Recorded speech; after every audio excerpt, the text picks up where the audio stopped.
Let's talk about doing math with integers. Whenever we do our addition and subtraction with integers, we want to think of the integers as opposites of each other. So when we have a positive 1 and a negative 1, these are opposites. If we were to add them together, the opposites will cancel out and we would be left with 0. The same thing for a positive 2 and a negative 2, or a positive 1000 and a negative 1000. When we add them together, they're going to cancel out because they are opposites. Other than that, there are a few other rules we're going to follow for our addition. The first one is if the numbers have the same sign, when we add them, the answer will also have the same sign as the numbers we're adding together, the integers we're adding together. If the integers have different signs, when we add them together, our answer will have the sign of the number that is furthest away from 0. So, for example, if we have -4 and +3.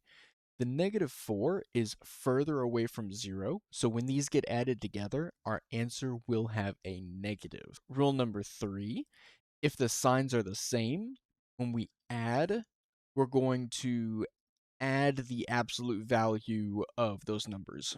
So if it's -4 and -3, the signs are the same, we're going to add their absolute value. So absolute value would be 4, absolute value would be 3, we would have 7, and since the signs are the same, the answer will also have that sign. And lastly, if the signs are different and we are adding the numbers together, we will be subtracting the absolute value of the numbers. So if we have something like -4 and +3, since the signs are different, we'll subtract the absolute values. 4 minus 3 would be 1. 4 is the furthest one away, or the negative is the furthest one away, so our answer would have a negative sign. And this is the pattern that we're going to follow for all of our addition examples today. So let's take a look at our first one. Our first example is going to be -14 plus a -7. So the first thing we check, are the signs the same or different? The signs are the same, so we're going to add their absolute values. So we're going to have a 14 and a 7. That would be how far apart they are, or how far away they are from 0. Add 14 plus 7, we get 21. And since both signs are the same, we carry that sign to our answer. So -14 plus a -7 will be a -21. In this example, we have 5 plus a -8. The signs are different, so we are going to subtract their absolute values, and the sign for our answer will be the sign of the number that's further away from 0. So we have 8 minus 5 would give us 3, and the -8 is further away from 0, so our answer will have a negative, and we will get -3. By the way, right now I'm going through it very algorithmically. We're following a set of rules to figure out our answers. But later on, I'm going to go over another way of thinking about it that's a bit more abstract, that uses more of a mental picture of what's happening. And if that method works for you better, then go ahead and go with that method. All right, our last addition example that we're going to go over is -9 plus 14. Our signs are different, so we're going to subtract their absolute values. 14 minus 9 is 5. And then our answer will have the sign of the number that is further away from 0. 14 is further away from 0 than -9, so our answer will be positive, and that is it. Our answer is 5. Let's talk about subtracting the integers. Whenever we subtract integers, it is easiest for us to rewrite it as an addition problem. The first thing that we'll do is we'll change the subtraction sign to an addition sign, and then whatever sign the second number has, we're going to switch it to the opposite. So, for example, if we are subtracting a negative, we're going to turn that into adding a positive. If we're subtracting a positive, we'll turn that into adding a negative. We will switch our sign or our operation and then switch the sign on the second number. Let's take a look at a couple of examples. For our first subtraction example, we have -6 minus 24. Let's turn it into an addition problem. Turn the subtraction to addition and switch the sign of the 24. So now we have -6 plus -24. And now we can use the same rules as we learned for the addition. The signs are the same, so we'll add the absolute values together and get 30. And since the signs are the same, we carry the sign into our answer and end up with -30.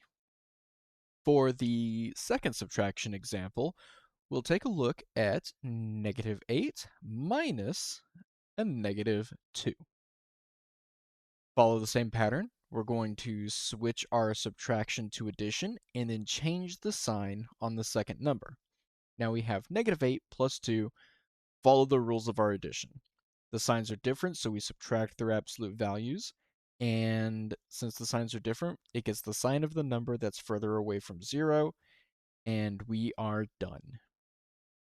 Now that we have some practice with the algorithmic method, let's take a look at a more conceptual method on how to do it, a more abstract way of thinking about the problem. We're going to think of our negative integers as rocks, and we're going to think of our positive integers as balloons. We're going to imagine a boat. Let's draw a really bad boat. There we go, tiny sail. We're going to imagine a boat, and on this boat we have balloons, terrible balloons, and in the bottom of the boat we have rocks. When we think about adding a negative, we think about adding rocks to the boat. When we think about adding positive integers, we think about adding balloons to the boat. The positive integers will make the boat float higher. Adding the negative integers will make the boat sink more.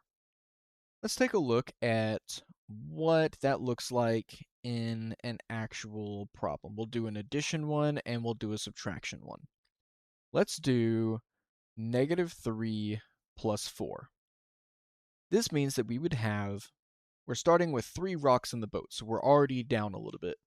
When we add 4 to it, we're adding 4 balloons of various heights. 1, 2, 3, 4 balloons.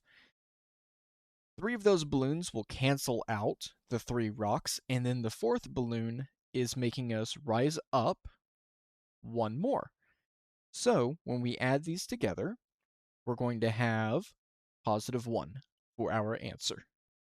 So what does that look like with subtraction? Let's do -14 minus, we'll say, 3. This would mean that we have 14 rocks down here in the bottom of the boat, sinking it down. And remember how we switched our subtraction problems to addition before? Let's do that here. -14, change the operation, and change the sign. Now we're adding 3 more rocks down into the bottom of the boat, so we should be sinking down even further. We were down 14, now we're going to be down 3 more to be down a total of 17. That's all I've got for you today. If you found this video helpful, consider liking and subscribing. If you have a topic you want me to cover in the future, leave it down in the comments below. As always, have a fantastic day.